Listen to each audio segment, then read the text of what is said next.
آج ایک اور واقعہ پتہ چلا، دور جاہلیت کی یادیں تازہ کر دیں اس نے۔ واقعہ میرے سامنے ہے، ایک عورت کے الٹرا ساؤنڈ کی رپورٹ میں پتہ چلا کہ اس کے یہاں بیٹی ہونے والی ہے۔ پتہ چلتے ہی بیوی کو آگ لگا دی گئی اور پیدا ہونے والی بچی مر گئی۔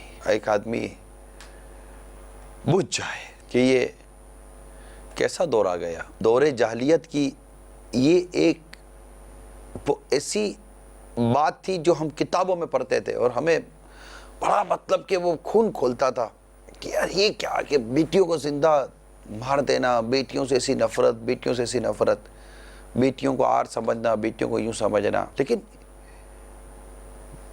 یہ تو اب بھی کسی اور انداز سے ہو رہا ہے۔ اگر عورت بیٹی پیدا کر دیتی ہے، بیٹی جنتی ہے، تو اس میں اس عورت کا قصور کیا ہے؟ کس کو سزا دی جا رہی ہے کہ اس نے بیٹی پیدا کر دی؟ اس کے اپنے ہاتھ میں کہ بیٹی پیدا کرے یا بیٹا پیدا کرے؟ اللہ تبارک و تعالی قرآن مجید میں واضح طور پر ارشاد فرماتا ہے، سورۃ الشورى پارہ 25 کی آیت نمبر 49 اور 50 کے اندر، اللہ ہی کے لیے ہے آسمان و زمین کی سلطنت۔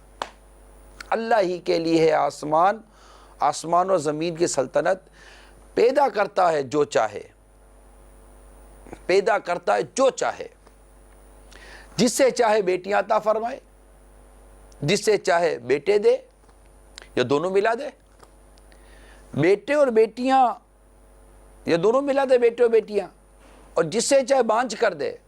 بے شک وہ علم و قدرت والا ہے۔ اب آپ غور کیجئے کہ اللہ تبارک و تعالی نے اتنا واضح ارشاد عطا فرمایا ہے۔ کبھی سنا ہے قرآن کا یہ ارشاد؟ کبھی پڑھی ہے قرآن مجید کی ان آیات کہ اپنی بیٹیوں کو مار دیتے ہو، بیٹیوں سے آر کرتے ہو اور ان بیچاری عورتوں پر ظلم کرتے ہو، ان کو جلا دیتے ہو؟ جی ہاں، یہ پہلا واقعہ تھوڑی ہے، یہ پہلا واقعہ نہیں ہے۔ ہم تو روک تھام کر نہیں رہے۔ یہ اب ایک دوسری خبر سنیے، ایک اور خبر میں، پاکستان میں ایک سال کے دوران 56 مائیں بیٹی پیدا کرنے کی پاداش پہ قتل کر دی گئی ہے۔ دور جاہلیت کی یادیں تازہ ہو رہی ہیں۔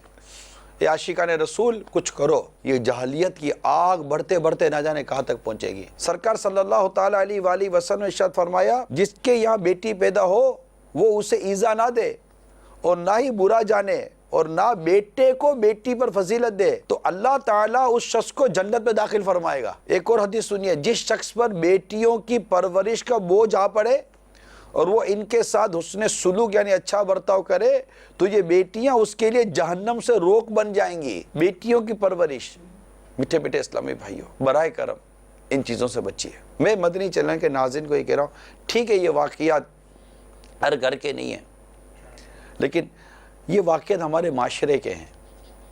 اس کی روک تھام کے لیے کوئی طریقہ نکالیے، کوئی ایسا اصول، کوئی ایسا قانون بننا چاہیے کہ یہ دور جاہلیت کا یہ عمل جو ہے نا، یہ ختم ہو جائے۔